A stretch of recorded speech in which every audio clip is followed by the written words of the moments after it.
Assalamu alaikum wa rahmatullahi wa barakatuh, my dear friends, viewers of Vikra TV. Welcome back to the second part of this special edition that we've been running over the last 3 weeks about the Gaza issue. The devastating images that we're seeing day in, day out.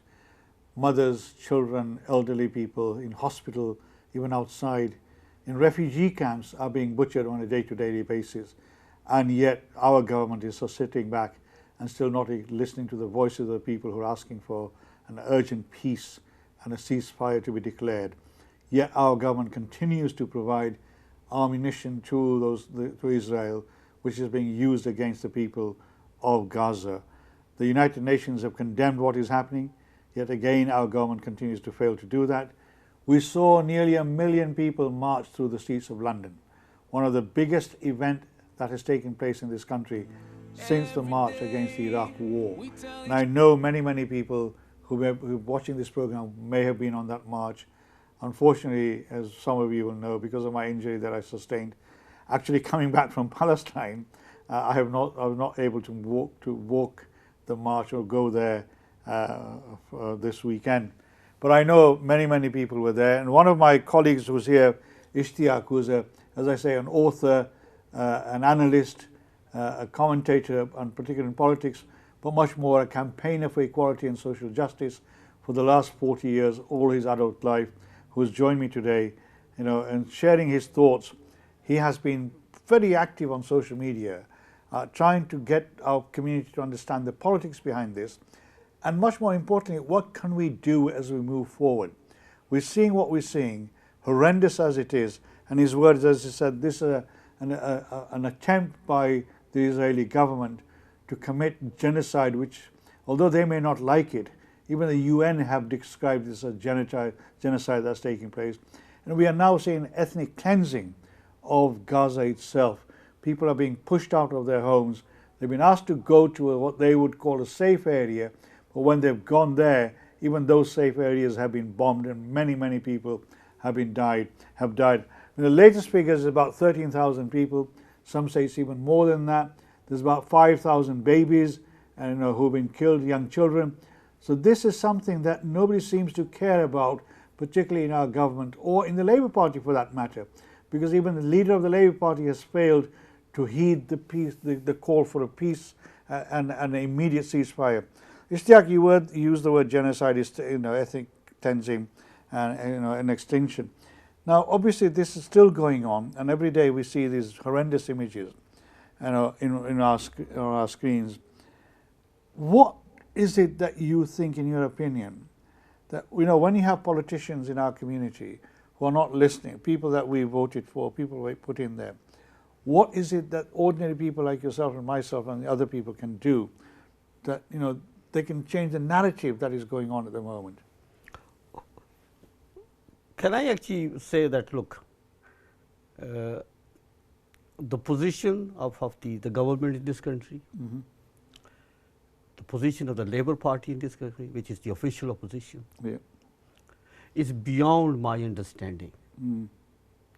Here is a country who talks about freedom, dignity, the value of human life, the protection of human life, is actually siding with the Zionist state, who's perpetrating genocide in Gaza. Exactly. 10,000, 11,000, 15,000. Someone saying to me earlier on today that actually the official count of people who have been killed is much higher. Much higher, yes. Much higher. Over 40,000 plus people have been injured. Majority of these are women and children.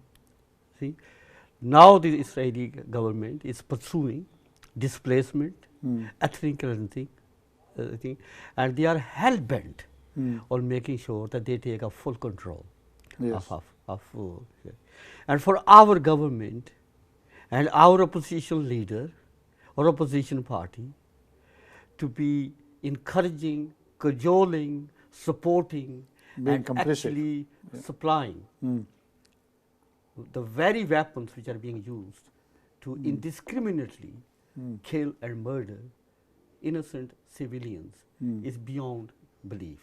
Yeah? So, I stand here and I say that we, 70% of the Britons, we saw a million marching through London for peace, peacefully and with dignity. In dignity, yes. With dignity. And I think it's important. Despite the comments of the ministers, the former Home Secretary. Absolutely, absolutely. And, 70% of Britons are against what's happening and they are asking for ceasefire. And for our Prime Minister and his team and our opposition leader, Sir Keir Starmer and his team, to actually defy that and reject that. It's not democracy, it's not politics. See? And I have said openly that as far as I'm concerned, both Rishi and Keir Starmer are complicit to the genocide. They have blood on their hands. Yeah, they blood or something. Yeah. And if there is going to be a war crime tribunal or a court, these should be also standing along with those in Israel government who are perpetrating this. Exactly. And I think it's important for us to. Now coming back to the accountability. Accountability. These members of parliament. I was going to come to that. Yeah, these members of parliament, these councillors, they are there because we have elected them. Exactly, yeah. And we have elected them for them to be able to reflect and represent our wishes and our point of view. If they are not, then we should be questioning them. We should be saying to them, you are unfit to represent us. Yeah? But taken, the way democracy works in this country, and the way party political system, we as a community are also guilty by Iqbal. I agree. And we are guilty because we have actually given a blind support, okay, particularly to the Labour Party. Yes. Blind support. You see, Labour has almost become a part of our Aqidah. It's in our DNA here. It's almost like precisely. So here's something we have to rethink, reevaluate our political thoughts, ideas, our political philosophy, and our affiliation. No political party should take our vote for granted. I agree. I totally agree with you. I mean, going back, you talked about the British value. Last week, I had some young people here, and I asked them, what are the British values as far as you understand them? And it's exactly like you said, freedom, the right, the democracy, the right to vote, freedom of speech, freedom of movement, and fighting for social justice and equality, and all that. And all that is part of Islam anyway, because Islam teaches all that. Also, fighting against apartheid. And yet this government does not like the word apartheid being used for the state of Israel. And it looks like even the Labour Party doesn't now like the word apartheid being used for the state of Israel. So where do we stand? And our politicians, as you said, are a need to be held accountable. And I asked Maulana Hayat Khan, who was here 3 weeks ago, that what does Islam say about people who are complicit in this genocide? And he said, Allah ke din, Allah ek din wo din aayega, when they will ask these people, what were you doing? Where were you when your brothers and sisters are being killed and murdered? So this is something that is very interesting. But okay, I mean, going back, one of the questions before you raised this, I was going to ask you, our politicians, Muslim politicians, apart from Imran Hussein in Bradford, who then very courageously took the stand, and everybody who saw the demonstration, he spoke absolutely brilliantly at that demonstration, asking for a ceasefire, going against the leader of his party. So I'm not sure what Keir Starmer is going to do with him, but we know what Keir Starmer has done in the past, and that is demote them completely. But the pressure on Keir Starmer is huge. But what about the other politicians? We've got lots of other members of Labour Party members who are MPs as well as councillors, who are staunch members of the Labour Party, who are now showing their true colours, in my opinion. What do you think they should now be feeling? Particularly, what do you think their community, let's go back to your point, we hold them accountable. We need to hold them accountable. Well, the Labour councillors and the Labour members of Parliament, they should be feeling extremely, extremely angry. And ashamed? And shame. Right. And angry. And they should be actually regrouping themselves within the political parties, and particularly Labour Party. We also have to remember that there are a lot of white members of parliament they are, yes, and they white are. elected members who equally disagree with Keir Starmer. Yes. I think they should be regrouping within those parties, and they should be putting up a challenge against. It should be a separate caucus. Yeah, a challenge against Yeah. Keir Starmer. There's also, I think, a large majority of Labour Party members who are also very angry about what's happening. Yeah. You know, most people who have joined Labour Party, they have joined Labour Party for certain values, and those values are about freedom and safety of life and protection of humanity. Something. When they are seeing their own leader standing up and being complicit to genocide, okay, you know, they have a right to feel angry. And I think our Muslim elected members of parliament and councillors, they need to actually connect with their membership. They need to connect with other white elected members. They need to regroup themselves and put a challenge against. Yeah. You know, someone said to me, "Where do you stand against people resigning from the Labour Party?" Yeah. I said the person who needs to resign from the Labour Party or needs to step down is Starmer. Yes, oh, definitely. It's a Yeah, Starmer, definitely, yeah. and that's what we need to be working. Then, you know, general elections are not very far. Well, Yeah, yeah. okay, they're just around the corner. There are 40 plus parliamentary seats where Muslims have a decisive vote. Oh, exactly, yes. Yeah. What they need to be doing to make sure that any member of parliament who does not come out clean against Starmer, against genocide, against what's happening in something, they should be using their vote to make sure that that person is not elected. Right. Okay. Exactly what I said last week. If you remember, I held up a Daily Mail article from last Saturday, which actually focused on this issue, and it named a number of constituencies, including my own, where it says, you know, these are constituencies which are, you know, a sort of a threat to the Labour Party. And I totally agree with what Brother Ishtiaq has said. And I've been saying this for many, many years, that we as a Muslim community now need to realize that we are at crossroads, that the young people now need to understand that they have the political power to do exactly what Ishtiaq is saying, and that is to determine who goes in Parliament and speaks on our behalf. I think Amjad Bashir is trying to contact me. My next guest was supposed to be Amjad Bashir, a former member of the European Parliament from this area, who was going to join me. I think he's stuck in traffic on the way from Manchester. He was trying to get here. The weather's really bad. I think he's trying to phone me, so he may be outside, I'm not sure. I'm going to ask my technician to go out and have a look and see whether he can come in, if he's already here, to join us in this debate. Amjad very bravely resigned from the Conservative Party within a week of this attack taking place on the people of Gaza, after asking for ceasefires as well. And when he felt that he was not being listened to, he took this decision to resign from the party that he supported and promoted in the European Parliament for a number of years. So coming back, I mean, a lot of young people are getting really frustrated. Young people over the years have disengaged in politics. We've seen that happen with non-Asian people as well, but particularly with the Asian young people. What would your message be to those young people at this particular time?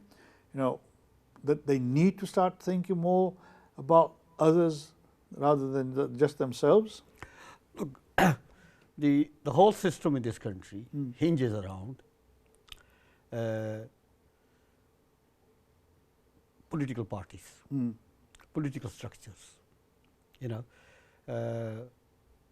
we talk about democracy, we talk about people participating, electing members of parliament, electing their councillors.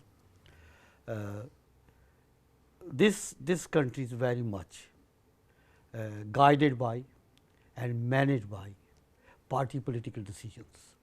Yeah. We as a community, and a growing community in this country, a growing community. Oh yes. We have no option to take interest and an active interest in the politics of this country. I am not saying that they necessarily need to join Labour Party or Conservatives or for that matter Liberal, or that matter Green Party. Yeah?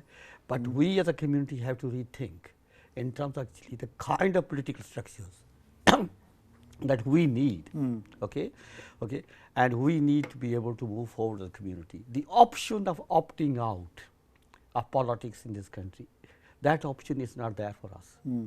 Okay, every day decisions get made in our city halls, in the House of Commons, in the Parliament, decisions that impact on our quality of life, our opportunities, and the decisions that will continue to impact on our future generation. The options of actually opting out of politics, it's not that. The options we have is about what kind of political structures, how do we actually hold those political structures accountable, and what else we need to do as a community to make sure that our presence and visibility is felt. It's felt from very local level all the way to the Parliament. That's a debate I think our community needs to have.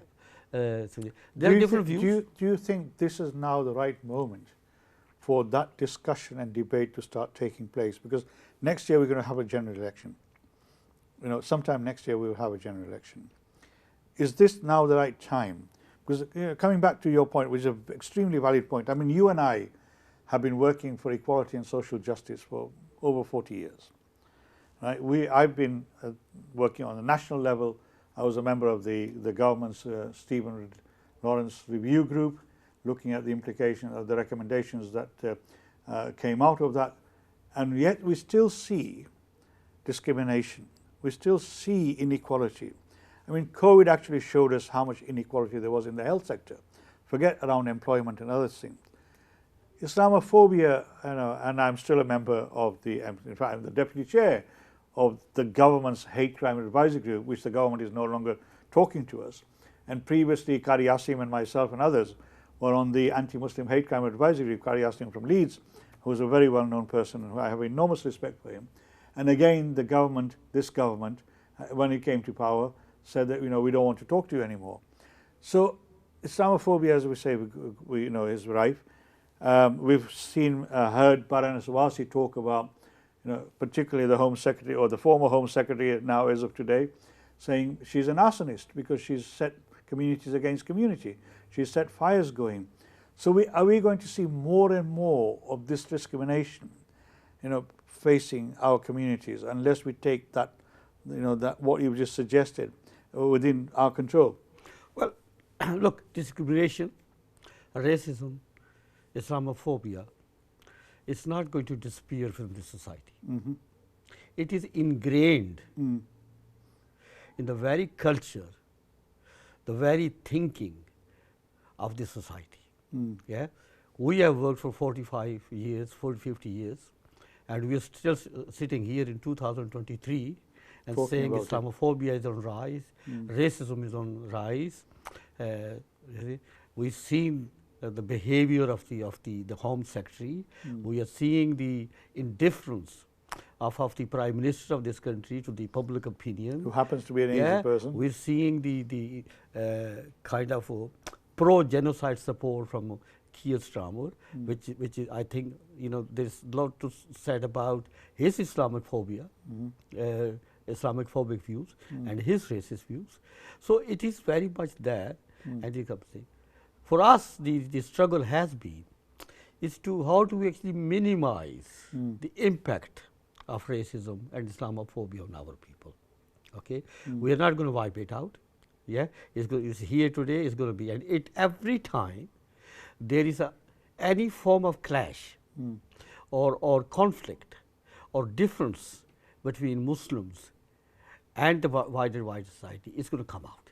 Yeah, and it was high after 9/11. It has every time a incident that has happened in the UK, Islamophobia, attacks on Muslims, racism, Islamophobic attacks have gone up. Okay, it's gone up many fold this time around. Yes, definitely. Okay, something. So that is, to me, that's a reality in which we something. So participation in the institutions and participation in political institutions. I'm going to stop you there because somebody's phoned in to make the. We got somebody who's just phoned in. Assalamu alaikum wa rahmatullahi wa barakatuh. Can you give me your name and where you're calling from, please? My name is Muhammad Ramzan. I'm calling from Bradford. Please. MashaAllah, MashaAllah. Muhammad Mr. Fatakhar, isn't it? Yeah? Ishtiyaq. Ishtiaq, Mr. Ishtiaq, yeah. Yeah, I'd like to have a word with you, please, if it's possible. Yes. What do you want to share with us, sir? Assalamu alaikum, Ishtiaq Sahab, assalamu alaikum. Wa alaikum salam wa rahmatullah. Ishtiaq Sahab, you probably know me. My name is Muhammad Ramzan. I live near mosque, you know me very well. We met in, I think, Primark last 2-3 weeks ago. Right. Can you go? What would you like to talk about? I mean, I'm sure Ishtiaq knows you, but I don't know. I just saw your program. I just wanted to say assalamu alaikum to you. Wa alaikum salam. Wa alaikum salam. I feel proud when I saw you on TV. Thank you very much. Ishtiaq is a very good friend of mine. I have a lot of respect for him. You know, you probably know. You understand me who I am, Ramzan. Yeah, I'm sure he does. But do you have anything to say on the subject that we're talking about, which is Gaza? Well, to be honest with you, I don't know what you're talking about. What subject is it? Tell me. We're talking about the atrocities which are being committed by the Israeli government on our brothers and sisters in Gaza. That's what we've been talking about. Well, to be honest with you, it's very, very sad. Right. And it's very, very upsetting to see all those children, women, men, dying out there. We feel for them, but unfortunately. And what do you think we should be doing now? Well, to be honest with you, I think what we should do is, get together, raise the issue. Wherever is happening. All right. It's not happening right. Exactly. It's not happening right, especially the children. All the mothers, fathers, everybody, they just actually demolished all this Gaza city and Palestine, right? Yes. It's very, very, very, very sad to see. Thank you, Mohammed Ramzan Sahib. Thank you for your call. I mean, that's what Ishtiaq was talking about, the need for unity. Thank you for your call, sir. May Allah bless you. Take care. Assalamu alaikum wa rahmatullah. We got this Mohammed Ramzan Sahib from Bradford. Obviously, he knows you and wanted to say salams to you, which is very kind of him. But I mean, coming back to the point he raised about, the need for us to get together and raise awareness. But, you're talking about the need for us to take more proactive role in the politics of this country. Now, do you think the two parties, the way they are at the moment, because you're right, in this country we have ostensibly two main political parties. They have the structure or the ability to reshape themselves in the way that we would like to see them? Or is it too far gone for them? Look, the political parties cannot work without public support. Exactly. Okay. And therefore, we as a community have to think and say what that support or participation in these political parties actually looks like. Yeah. My starting point was that one of the things that we can stop doing is actually giving our blind support to any one political party. We have very faithfully and very kind of given committed support to the Labour Party without questions being asked. What I call unreserved support to the Labour Party. It was historical. Okay. Yeah. There was a time when the Conservative Party actually almost looked at us and saying there's no point in actually being concerned about these people because these people will not vote us anyway. Okay. So they became hostile and indifferent to us. Yeah. Now that should not be happening. Yeah. The third thing is that we probably have to actually reassess our situation and say, do we need to be politically reorganized? Yeah. Is there a third choice? Is there an alternative? Yeah. What that alternative is going to look like. One of the things that I have said, that a political party that only and only speaks for the Muslim community will not work. Will never succeed. Will never succeed. Yes. Yeah. So we need to have an alternative. If we are going for an alternative, which has a wider appeal, yeah, that galvanizes. Okay. We also have to remember that there's a very high percentage of people in this country who are equally unhappy with the current party political system. Oh, definitely. Yeah, Definitely. one has to look at only general elections, or for that matter, you look at your council elections. You know, it's only a minority percentage-wise, a minority of people who actually come out and vote. Yeah, the majority of people actually don't vote go. at all. Yes, sure. So how do we actually make them proactive, or actually make them active to come forward? And that's also true with our community as well. So there is actually a political education and awareness that we can, and I think the Muslim communities are very much, you know, well placed to be able to instigate or initiate that political awareness and political education. Do you think we can, you know, we've been working in silos, Indian, Pakistani, Bangladeshi, you know, different denominations, etc. Do you think the time is now right? Do what you've done in Bradford, which is amazing, which is set up, you know, the Council of Mosque brings everybody together, regardless which denomination you are. And that in itself is a force. And the positive of that we've seen in Bradford over many, many years. Do you think that there's more need for that type of work to take place in our towns and cities now? You know, now that we've seen how our government and the opposition responds to issues around Muslims. And I think Bradford Council Mosque is an example. There are other council for mosques. Oh, they are. In other parts as well, yeah. In other something, and you know, mosques and madaras particularly, they continue to play a very important role in our community and connecting our communities, okay, and bringing together. And we should not underestimate the roles and the power of masajid and madaras. So Council for Mosques themselves as a network, I think it has very important role in the education and awareness of our community. Equally, I think our political leaders, and when I talk about political leaders, I don't necessarily talk about ministers and talk about at the grassroots level, councillors. Grassroots political level. We also, they have a particular role as well to make sure that our community is and you know, maybe for a short while, we need to put our political differences aside. We need to start feeling that we are actually working for our Muslim community to take the Muslim community forward. Not as a Labour Party activist, I agree. Not as a Conservative Party activist, not as a Green Party activist, but actually it's about education. So we need to pool our expertise, our own links and our own understanding and work together. So there is actually a, you know, the unity has to cut across and link all parts of our community together. And we as a community actually have not done that for many, many years. Okay? Totally agree. Either we not done it on religious platforms, and we have not done it on political platforms. Okay, and you know, the business community. I can make comments about the business community. Business community, our business community, in many ways is very successful, but they have not taken the social responsibility very serious. And social responsibility is not about, you know, charity dinners, mostly for international charities, or building a hospital, or building a school in Pakistan or India or in Bangladesh. Social responsibility is actually taking that responsibility seriously for the community here.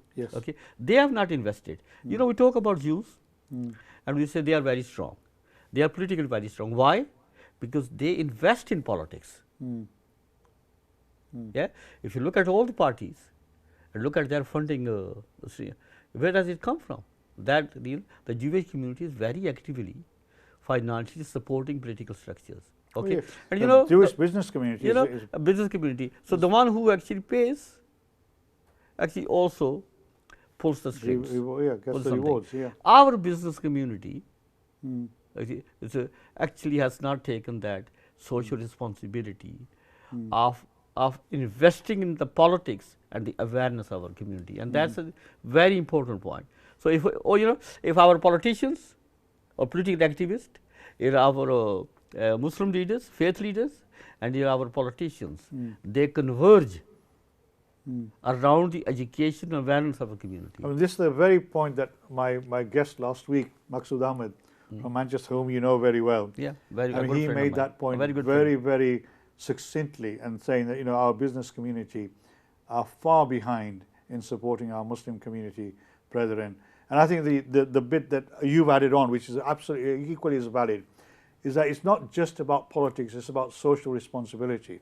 It's not about looking after the Muslim community, because one of the fundamentals of Islam is that you look after all your fellow human beings living in your area, whether they be Muslim or non-Muslim, it doesn't matter, whether they be white, black, brown. And that is a very important point that obviously, you know, Maqsood did mention the business community, but the social bit comes, you know, is an add-on that you put in. This is very good. I mean, again, what can young people do? As Maqsood says, you could do a lot of things.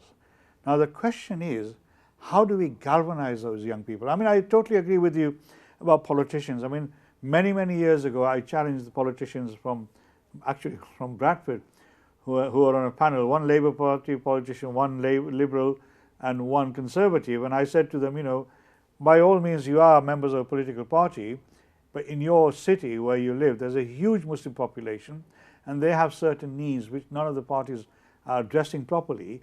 Have you come together as a group, not as a Conservative or a Labour or a Liberal, but as Muslims, to talk about what are the needs of the Muslim community? And every one of them said no. They were in their own little silos. So it's a very important point you made. But how do we now galvanize? We've seen nearly a million people, Muslim, non-Muslim, white, non-white, marching for peace, you know, and dignity, as you say, with respect. And many of them actually stood in silence at 11 o'clock for 2 minutes. You know, we've got images of Muslim people who are traveling down to London, stopping at service stations, getting out of the coaches, and paying their respects for the 2 minutes of Armistice Day. Yet the media does not want to show that because it's not in their favor. So how do we harness this enormous support? What is, look, our young people particularly at this present moment are very much galvanized. You know, you look at the million people who turned up. Yes. A high percentage of those people were young. Oh, most of them. Yeah, most. 80% I would say was young. Yeah. Precisely. So they are politically aware, at least at this. The question is, how do we actually now redirect their energy, so it doesn't become one-off issue-based, but actually that of political awareness is then actually taken forward. From it in background. So that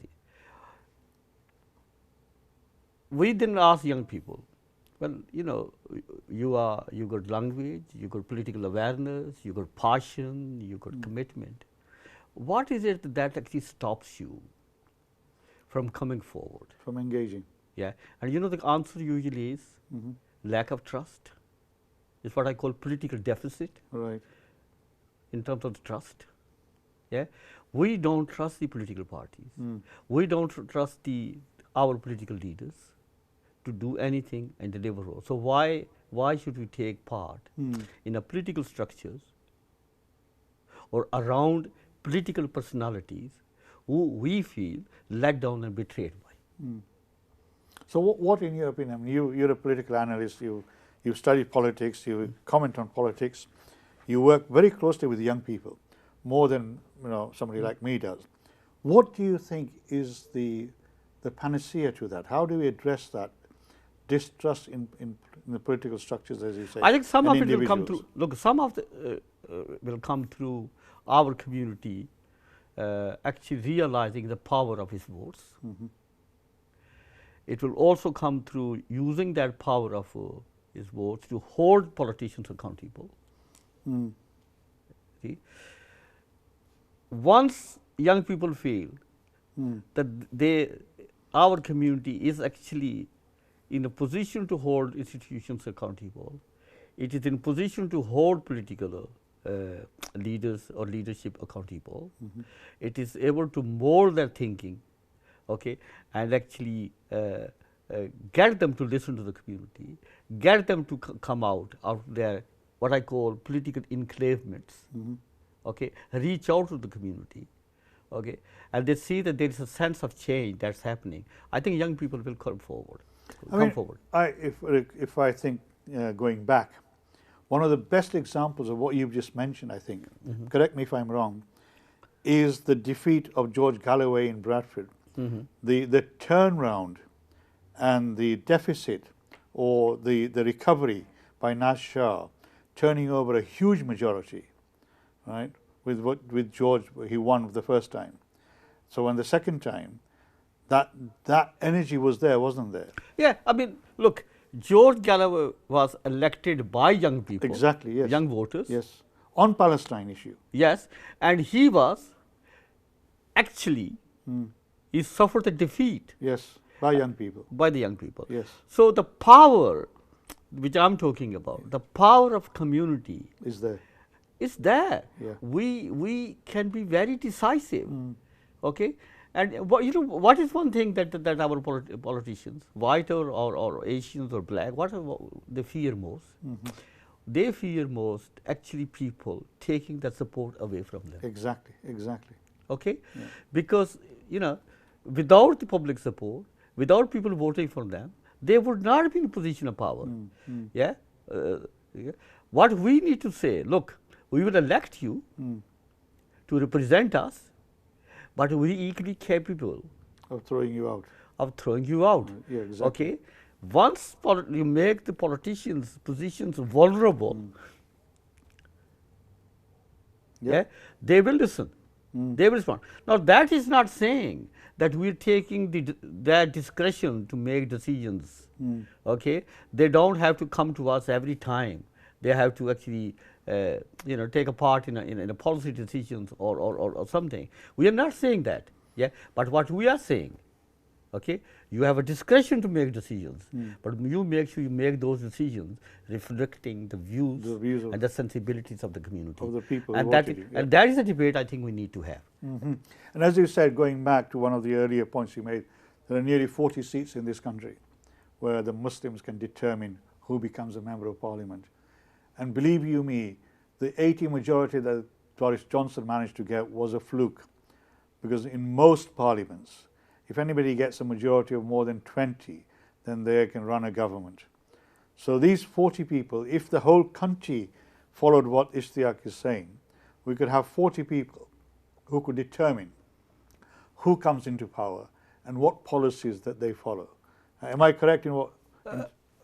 Look, if you talk about the Labour Party, the Labour Party is at this moment most exposed, most vulnerable. Oh yes, definitely. Most badly. Yeah. Okay, and basically at the end of public and community anger. Okay, it's a party that we have actually supported for the last 40, 50 years or something. Yeah. This is the time to start asking questions. Exactly. You have not listened to us. You are party to our brothers and sisters. The party genocide, yes. Yeah. Okay. Party to genocide of them, something. Yeah. Come next election, we are not voting you. Exactly. And this is a message we need to send very clearly to the Labour Party, but also to our community. Yeah. Our community has to actually realize the power of its vote. It has to realize the power of actually saying we are not going to vote you blindly. You're not going to actually don't take our support for granted. Yeah, come next elections, we will question you. Yeah, okay, and members of parliament or those candidates who come to our doorsteps, knock on our door and say, please, we have a right to ask them questions. Exactly. Where did you stand on Palestine? Yeah, I mean that is a fundamental. And over the last 3 weeks, as you've been listening to me and my guests, virtually every one of them have been making the same point. And I think Ishtiaq today reinforced that point as well, that this is the time for us to wake up. Because if we don't wake up now, Allah bachaye, when will we ever wake up? Ishtiaq, I'm deeply grateful to you for coming along.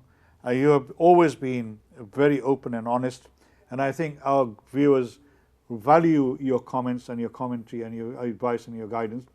And I'm sure many, many people out there will have listened to you very carefully, and they will take that advice. And inshallah, like me, others will also, when the time comes, show their hand and take on what Ishtiaq has said, that we make sure that our vote is counted properly and that we bring about some change, an effective change, particularly for our Muslim brothers and sisters in Palestine and other parts of the world. May Allah be with you. Ishtiaq, thank you very much. May Allah bless you. Allah be with you all. And inshallah, see you next week. Take care. Assalamu alaikum wa rahmatullahi wa barakatuhu.